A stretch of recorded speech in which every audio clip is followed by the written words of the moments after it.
कृषीथॉन प्रदर्शनामध्ये कृषी पर्यटनावर परिसंवाद घेण्यात आला। या परिसंवादात प्रवास लेखक व ज्येष्ठ सिने अभिनेते मिलिंद गुणाजी, महाराष्ट्र औद्योगिक वसाहत मर्यादितचे सहव्यवस्थापकीय संचालक दत्तात्रय भडकवाड, पर्यटन संचालनालयाचे उपसंचालक Madhumati Sardesai Rathod, agri tourism development कॉर्पोरेशनचे संचालक पांडुरंग तावरे, कृषी पर्यटन व्यावसायिक सगुणा बागेचे संचालक चंदन भडसावळे हे उपस्थित होते। सिने अभिनेते मिलिंद गुणाजी यांनी सांगितले की माझी भटकंती नेहमी चालू असते। यात मी शेती व शेतकरी बघत असतो। मी काही कृषी पर्यटनाला भेट दिली आहे। कृषी पर्यटनाचा पूरक व्यवसाय शेतीत करावा असे मत त्यांनी यावेळी मांडले। ॲग्री टुरिझम डेव्हलपमेंट कॉर्पोरेशनचे संचालक तावरे हे कृषी पर्यटनावर बोलताना म्हणाले की कृषी पर्यटनाला इतिहास आहे। येथे पिकते जगभर विकते या न्यायानुसार पर्यटक हा ग्राहक आहे। कृषी पर्यटनाच्या माध्यमातून ग्राहक आपल्या बांधावर कसे येतील, जाताना कृषीमाल विकत घेऊन जातील हे बघावे। कृषी पर्यटनामुळे गावातील महिलांना बाजारपेठ उपलब्ध होईल। कृषी पर्यटनाचे अनेक फायदे आहेत। स्वच्छता राखली जाते, अंगण स्वच्छ राहून शिवारही स्वच्छ राहते। कृषी पर्यटनात अधिकाधिक झाडे लावल्याने पर्यावरणाचे जतन होते। कृषी पर्यटनामुळे संस्कृती जतन होत असून गेल्या वर्षभरात कृषी पर्यटनासाठी 7 लाख पर्यटक गेले असल्याची माहिती त्यांनी दिली आहे। पर्यटन संचालनाच्या उपसंचालक मधुमती सरदेसाई राठोड यांनी शासनाच्या कृषी पर्यटन नोंदणीविषयी माहिती दिली। शासन कृषी पर्यटनाला प्रोत्साहन देत असल्याचे त्यांनी सांगितले आहे। कृषी पर्यटन व्यावसायिक सगुणा बागेचे संचालक चंदन भडसावळे यांनी सांगितले की माझे वडील चंद्रशेखर भडसावळे हे अमेरिकेतून परत आल्यावर कृषी पर्यटन करावे या हेतूने त्यांनी काम केले।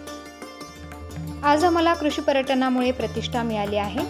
आज सगुणा बागेत 1000 पर्यटक दर दिवशी येत असून दरवर्षी 20,000 विद्यार्थी सगुणा बागेला भेट देण्यासाठी येतात। आज आमच्याकडे 180 लोक काम करत असल्याचे चंदन भडसावळे यांनी सांगितले।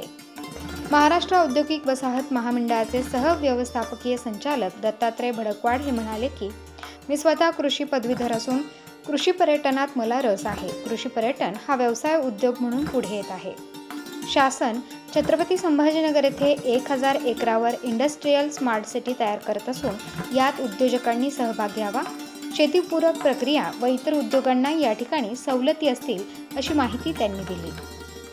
असा एकमेव घटक आहे की शेतीसाठी लागणाऱ्या सर्व वस्तू आपण कुठून खरेदी करतोय? रिटेल शॉप मधून, बियाणं रिटेल शॉप मधून, खतं रिटेल शॉप मधून, आणि आपला आलेला कृषी माल आपण कुठे जाऊन विकतोय?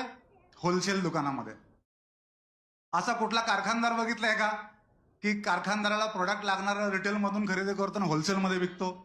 आपण उलट करतोय। त्याच्यामुळे शेतकऱ्याच्या किती जरी पिढ्या आल्या तरी उपजारी कोणी येणार नाही। आपल्याला काय करावं लागणार आहे?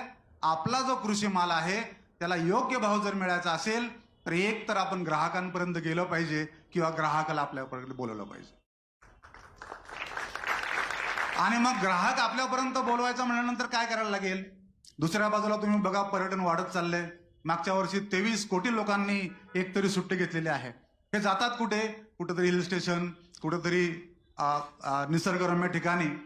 आणि पर्यटनाच्या माध्यमातून ज्या वेळेला ग्राहक आपल्या बांधावरती येईल, आपल्या शेतामध्ये येईल, 2 दिवस आपल्या बरोबर राहील, शेती बघेल, वेगळे वेगळे पिकं बघतील, गावाचं कल्चर आहे, गावाच्या परंपरा आहेत, हे सगळं गावामध्ये राहून बघतील। आणि जाताना तुम्ही पिकवलेली ज्वारी असेल ते विकत घेतील, तुम्ही पिकवलेला गहू असेल, ताजा कृषी माल असेल, गावातल्या महिलांनी केलेल्या कुरडया, पापड, चटण्या, लोणचं सगळं विकत घेतील। गावातल्या कारागिरांनी केलेल्या वस्तू, मग ते बॅट असू द्या, क्रिकेट स्टंप असू द्या, लाकडाच्या कटवट असू द्या, लाटणं असू द्या, पळपूट असू द्या, सगळं विकत घेतील। आणि मग त्याच्यामुळे काय होणार आहे तर आपल्या गावातल्या महिला भगिनींना त्यांच्या पदार्थांना गावातच बाजारपेठ उपलब्ध होणार आहे। आपल्या गावातल्या कृषी माल समजा माझ्याकडे ज्वारी आहे, मला होलसेलला 20 रुपये दर मिळतोय, पण तुम्ही 30 ज्वारी 63 रुपयाने घेताय आता विकत शहरामध्ये। मी तुम्हाला 30 रुपयाने विकली, तुमचा 30 रुपये फायदा, माझा 30 रुपये फायदा। आज आमच्याकडे हजारो शेतकऱ्यांनी लाखो झाडं त्या पर्यटनामुळे लावलेले आहेत आणि त्याचं पर्यावरणाचं जतन संवर्धन झालेलं आहे। आपल्या गावामध्ये कृषी पर्यटनामुळं आपलं जी संस्कृती आहे, आपली जी परंपरा आहे त्याचं जतन संवर्धन होणार आहे। आपल्या गावामध्ये आपल्या महिलांना, शेतकऱ्याला शेतावरच रोजगार उपलब्ध होणार आहे। आपल्या महिलांना गावातच बाजारपेठ उपलब्ध होण्यामुळं आपल्याला उदरनिर्वाहाचं साधन मिळणार आहे. किती मोठा शेतकऱ्यांचा कृषी पर्यटनाचा काया पलट होणार आहे. आणि जसं रंजन म्हणाले आता की शेतकऱ्याला भीक नको पण कुत्रावर, पण आम्हाला सन्मान तरी द्या थोडाफार. आज कृषी पर्यटन नक्कीच. सर तुमच्यामुळे आम्हाला स्टेजवर बसायला तरी मिळते आज, नक्कीच नाहीतर कोण आम्हाला बोलवणार आहे.